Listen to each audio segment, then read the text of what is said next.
आज का हमारा टॉपिक है measurement unit of battery capacity.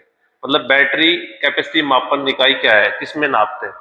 तो ये हम नापते जनरली एएच या एमएएच में, मतलब एम्पियर आवर या मिली एम्पियर आवर।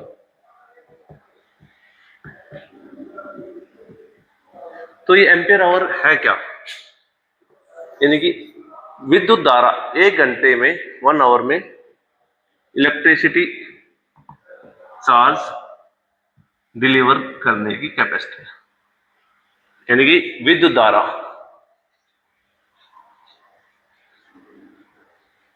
प्रवाह करने की क्षमता को हम 1 एम्पियर आवर कहते हैं कि 1 घंटे के अंदर कितने इलेक्ट्रिसिटी का प्रवाह हम कर सकते हैं, उसको एएच में नापते हैं। अब हमारा पॉइंट आता है, सपोज करते हैं 100 एएच की कोई बैटरी है, इसका मतलब ये 100 एम्पियर करंट 1 घंटे तक ये बैटरी फ्लो कर सकती है, इसमें यूज कर सकते हैं हम। तो अब बात, लेकिन ये थ्योरेटिकली ही बात है कि 100 एम्पियर जा सकते हैं, लेकिन ये कम आता है। वो क्यों आता है, क्या कारण है, तो हम थोड़ा सा आगे डिस्कस करेंगे। तो ये बड़ी कैपेसिटी के लिए हम एएच का यूज कर लेते हैं। यदि ये कहाँ यूज होते हैं, यूपीएस डीजी, इनमें तो बड़ी कैपेसिटी होती है, उसमें एएच यूज कर लेते हैं। जैसे छोटी बैटरी है वहां एमएएच, जैसे मोबाइल फोन की बैटरी है, इसको क्या है, मिली एम्पियर आवर बताया। तो एक एएच में क्या होता है, 1000 मिली एम्पियर आवर होते हैं, यानी कि स्मॉल 5000 फोन एमएएच की बैटरी आ गई। इसका मतलब क्या हुआ, 5000 मिली एम्पियर, 5000 एमएएच की बैटरी है। इसका मतलब क्या हुआ कि 5 एच 5 एम्पियर का करंट 1 घंटे के लिए फ्लो कर सकता है। तो ये एमएएच में डोनेट करते हैं। बड़ी कैपेसिटी एच के लिए, छोटी कैपेसिटी एमएएच, मिली, एम का मतलब मिली हो गया, डबल एल आई होता है इसमें। अच्छा, अब एक जगह जर्नल हम जो यूज नहीं करते, मैं बताता हूँ, वाट आवर में भी यूज कर लेते हैं जर्नली। वो इलेक्ट्रिकल में वाट आवर जो जनरली पता नहीं होता यूज करते हैं, क्योंकि एनर्जी कैलकुलेशन इसको यूज करते हैं, वैसे जनरली नहीं करते।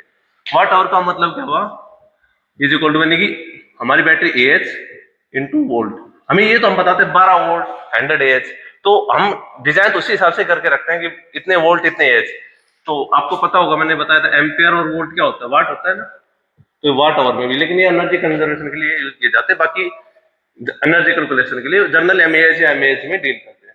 अब मैं आता हूँ, एक पॉइंट मैंने बताया था कि थ्योरेटिकली ऐसा होता है कि 100 एएच का मतलब 100 एम्पियर डिलीवर करेगा, बट कम करता है। क्यों, इसके कई कारण है, वो मैं आपको एक एक करके बता। पहला कारण क्या होता है कि टेम्परेचर। हमें पता होगा बैटरी एक स्टैंडर्ड टेम्परेचर रेंज के अंदर यदि बैटरी को रखते हो तो ये बेस्ट आउटपुट देती है। यदि टेम्परेचर बहुत लोअर होगा, तो सपोज करो 10 डिग्री से लेस हो गया, तो वहां क्या हो गया कि केमिकल एक्टिविटी जो रिएक्शंस होती हैं उनकी वो कम हो जाती है, धीरे हो जाते हैं, जिसकी वजह से प्रॉपर आउटपुट नहीं मिल पाती, पावर आउटपुट में कम हो जाता है, और इसकी वजह से इसकी एफिशिएंसी थोड़ी सी डाउन आ जाती है। अच्छा, इसलिए 100 एम्पियर का 100। दूसरे यदि टेम्परेचर बहुत ज्यादा हो गया, तो केमिकल टेम्परेचर हाई हो गया, तो यदि सपोज करो मतलब ग्रेटर देन 40 या तो केमिकल रिएक्शंस तेज हो जाएंगी। इसका मतलब क्या होगा कि बैटरी डिस्चार्ज स्पीड तेज हो जाएगी, उतनी जितनी देर हमें सपोज 1 घंटा यूज करना, तो उतनी देर नहीं चल पाती, उसकी बैटरी का लाइफ स्पैन भी कम हो जाता है। टेम्परेचर बढ़ जाता है तो बैटरी हम देखा होगा फूलनी स्टार्ट हो जाती है, डिस्चार्ज हो जाती है, वो सब टेम्परेचर की वजह से होती है। दूसरा इसका कारण आता है कि एज, यानी कि बैटरी यदि सपोज करो बैटरी की लाइफ की स्टैंडर्ड लाइफ कंपनी बताती है 2 साल 3 साल की बैटरी, उस ड्यूरेशन से जब ज्यादा जाती है तो उसकी एज कैपेसिटी भी डाउन होने स्टार्ट हो जाती है। तीसरा इसमें पार्ट आता है डिस्चार्ज रेट। ये इंपॉर्टेंट होता है, ये जनरली में नहीं पता। डिस्चार्ज रेट ये क्या होता है, ये क्या होता है कि आपको जहां यूज कर रहे हो कहीं ना कहीं कनेक्ट होगा, लोड होगा इसके ऊपर। तो यदि सपोज करो 100 एम्पियर एएच है, तो इसका मैंने आपको बताया 100 एएच का क्या मतलब है, 100 एम्पियर फॉर 1 आवर, राइट।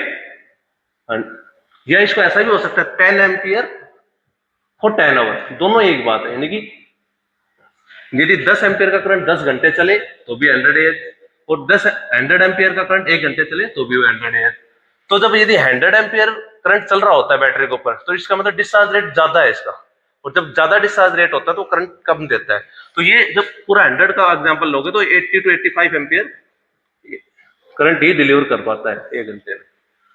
और यदि 10 एम्पियर पे करंट रखोगे, यानी कि लोअर, तो इसमें 90 से 95 के बीच में वेरी कर जाता है, यानी कि मोर और लेस हमारे कैपेसिटी के हिसाब से टच कर जाता है। इसलिए हमेशा फुल लोड ना डालते हैं, हम जनरली जितना कम लोड डाल लोगे उतना हमारा एफिशिएंसी अच्छी आएगी। हम ले तो उतना 100 एम्पियर ही रहे हैं एज में, लेकिन वो 10 घंटे ले रहे हैं तो हमारा टच करता 90 95। इससे आएगा तो आपको 80 से 85 आए, इससे 90 से 95 आ गया हमारा।